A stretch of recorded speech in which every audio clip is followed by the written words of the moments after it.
There's something strange happening in neighborhoods across the country right now. Homeowners, smart, financially careful people, are paying thousands of dollars to tear out insulation they already paid thousands of dollars to install. Not because it looked bad, not because it stopped working, but because of something far more unsettling, a hidden problem buried inside their walls and rooftops that nobody warned them about, a material sold to them as a miracle, an upgrade, the future of home energy efficiency. And now, that same material is quietly destroying some of those homes from the inside out. So what exactly is spray foam insulation, and why are so many people desperately trying to get rid of it? To understand what went wrong, you first have to understand why spray foam became so popular in the first place. For decades, most homes were insulated with fiberglass bats. Those pink, fluffy rolls you've probably seen in attics and basements. They worked reasonably well, but they had a problem. Gaps, air leaks, places where the insulation didn't quite reach, where cold air crept in and heat quietly escaped. Then along came spray foam, and on paper it seemed like the perfect solution. It arrives as a liquid, two chemicals combined through a spray gun, and within seconds it expands into a dense, rigid foam that fills every crack, every corner, every irregular space. It doesn't sag, it doesn't shift, it creates what the industry called an AIR tight seal. The marketing was compelling. Energy bills cut dramatically, drafts eliminated overnight. One application and the problem was solved permanently. Governments got involved. In the UK, spray foam was included in official green energy schemes, meaning homeowners could receive grants to install it. In the United States, energy-conscious homeowners were told it was the smart modern choice. Contractors pushed it. TV home improvement shows endorsed it. And so, throughout the 1990s, the 2000s, and into the 2010s, hundreds of thousands of homes had spray foam applied in attics, under floors, along roof rafters, inside wall cavities. People felt good about it. They were being responsible. They were saving energy. They were future-proofing their homes, but hidden inside those airtight walls, something was beginning to go very wrong. The first cracks in spray foam's reputation didn't come from scientists or government inspectors. They came from ordinary people trying to sell their homes. A couple in Stoke-on-Trent in England, Fiona and Andre Barton, both in their 60s, had spray foam installed in their loft after a cold caller knocked on their door and promised lower energy bills. They paid nearly £5,000. They were happy with it. Then 6 months later, they put their house on the market. The buyer's surveyor flagged the spray foam immediately. The report stated that the home was essentially unmortgageable, that any home containing that type of insulation would struggle to get financing. The sale collapsed and the Bartons were forced to hire a specialist removal company. By the time it was over, they had lost nearly £11,000, nearly $5,000 to install it, and another $5,000 to remove it. They were far from alone. Stories like theirs began multiplying across the country. Homeowners suddenly discovered that the upgrade they had been sold was, in the eyes of lenders and insurers, a liability.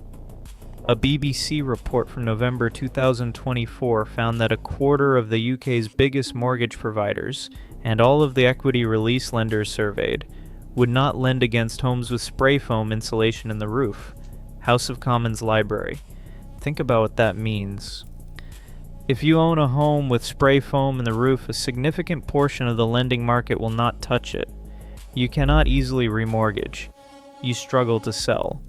Your home, which you've owned for years and maintained carefully, may have quietly lost a portion of its value, and you had no idea. But the financial problem is really just a symptom of something deeper.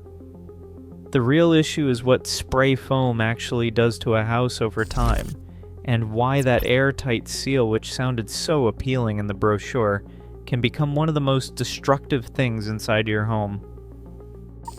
To understand why spray foam causes problems, you need to understand something most people never think about: the way a house breathes.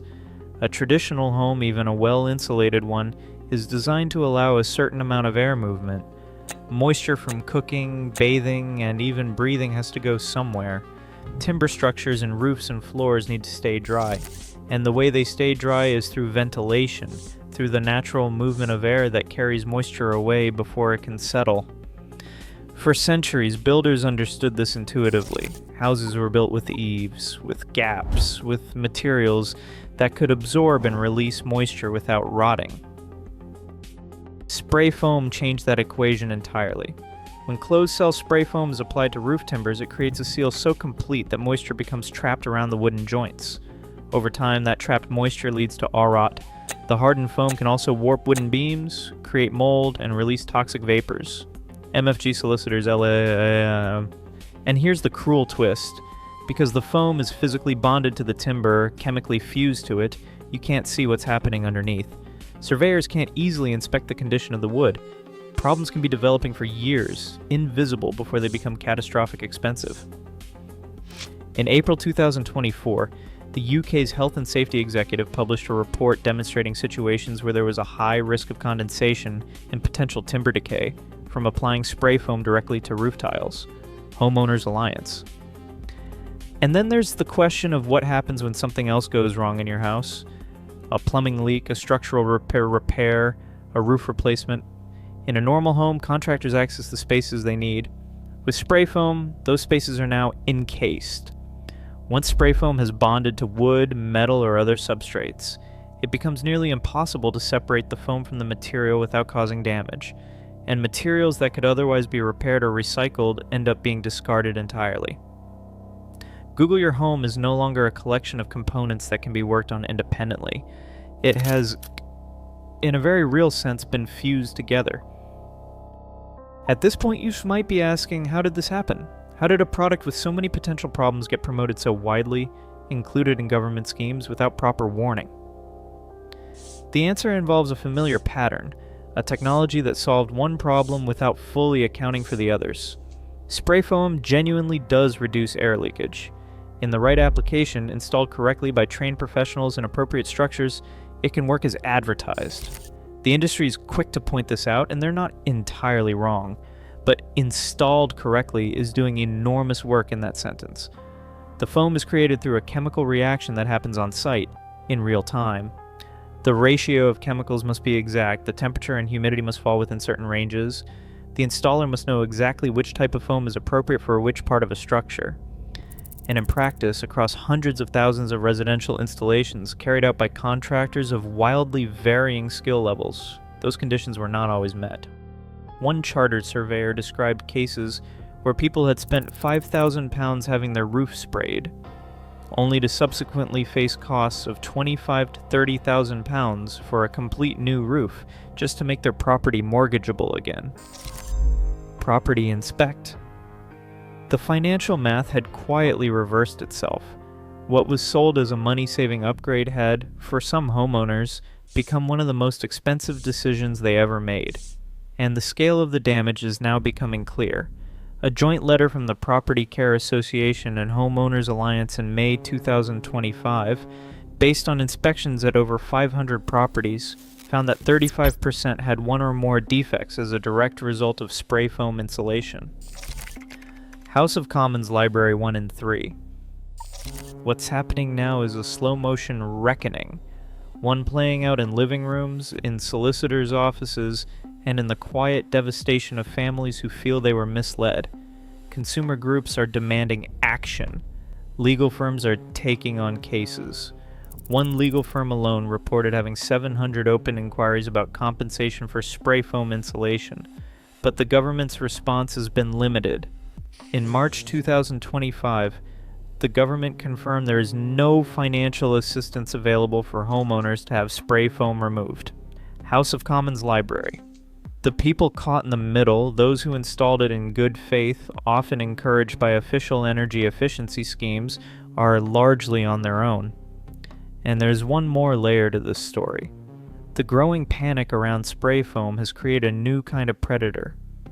The increased media attention has led to a surge in homeowners being targeted by rogue removal firms, companies willing to charge enormous sums for work that may cause further damage rather than solve the problem. Homeowners Alliance. So the homeowner who trusted the first contractor now has to navigate a second wave of people looking to profit from their distress. It is in many ways a perfect trap. The spray foam story is not simply about one building product that turned out to have flaws. It's a story about the gap between how something performs in ideal conditions and how it performs across hundreds of thousands of real homes installed by real people over real decades. It's a story about how fast a product can be adopted and how slow the reckoning can be when the problems begin to surface. And it's a story about who pay when things go wrong.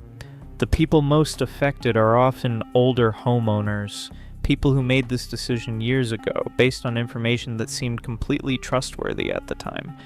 People who were, in many cases, genuinely trying to do the right thing, trying to reduce their energy bills, trying to cut their carbon footprint, trying to invest wisely in the homes they'd worked their whole lives to own. The trap wasn't stupidity. The trap was trust. And as new building technologies continue to be promoted, new materials, new methods, new green energy solutions, the spray foam story stands as a quiet but important warning. The home that lasts are not always the ones with the newest solutions. Sometimes they're the ones built with the deepest respect for problems that never actually go away.